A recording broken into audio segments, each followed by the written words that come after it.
Bienvenue dans ce nouveau point de l'actualité sur RTI 1. Bonjour à vous.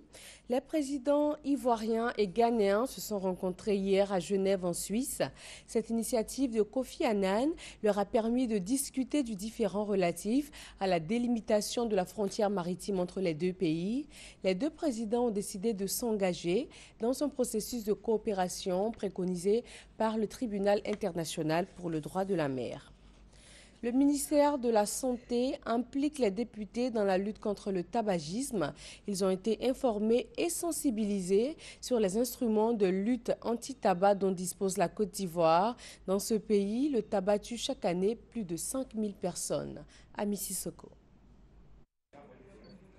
Raymond Goudou Kofi fait du lobbying auprès des députés pour accélérer l'adoption de la loi anti-tabac par le Parlement. En Côte d'Ivoire, 5000 décès dus au tabagisme sont enregistrés chaque année. Chez les élèves de 13 à 15 ans, la prévalence de consommation est de 19% selon l'enquête de démographie et de santé. La ministre de la Santé décide de passer à l'offensive en renforçant les campagnes de sensibilisation auprès des députés. Il s'agit pour moi de recueillir votre entière adhésion pour conduire avec moi les campagnes de lutte contre le tabagisme, la toxicomanie et autres addictions et garantir la santé des populations ivoiriennes.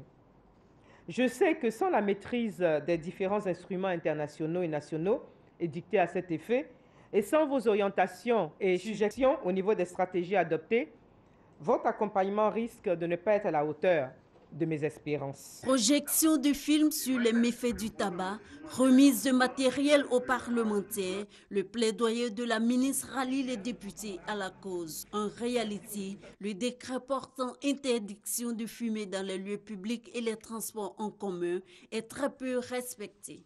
Les chiffres sont effrayants.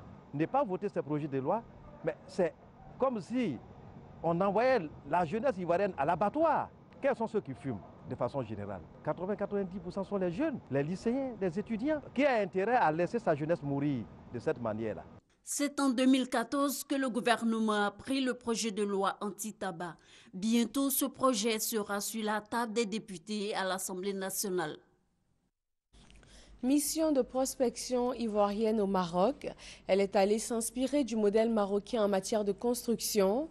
Objectif principal, favoriser la politique d'intégration des matériaux de construction marocains en Côte d'Ivoire. Au cours des rencontres sur place, des projets ivoiriens innovants ont été présentés. 9 militaires maliens ont été tués lundi dans une embuscade tendue par la rébellion à dominante Touareg du nord du pays. Cette attaque survient à seulement 4 jours de la signature prévue d'un accord de paix qui paraît de plus en plus illusoire. Le chef de la mission de l'ONU au Mali, MINUSMA, condamne cette nouvelle violation du cessez-le-feu et exhorte tous les protagonistes à démontrer leur engagement sur le terrain dans le processus qui doit conduire à la signature d'un accord de paix le 15 mai. Le Forum de réconciliation centrafricain a réclamé lundi le report des élections législatives et présidentielles. Les 600 délégués réunis pour proposer une sortie de crise au pays demandent la prorogation à titre exceptionnel de la transition. Pour eux, les autorités ne sont pas encore prêtes à tenir des élections crédibles et transparentes. 2 soldats camerounais ont été tués et au moins 2 autres blessés dans une attaque attribuée à des terroristes de Boko Haram. Côté nigérian, les frappes de l'armée sur les positions de Boko Haram sont quasi quotidiennes. Le Népal a tremblé de nouveau ce mardi matin. Le pays a été frappé par un séisme de magnitude 7,4 sur l'échelle de Richter.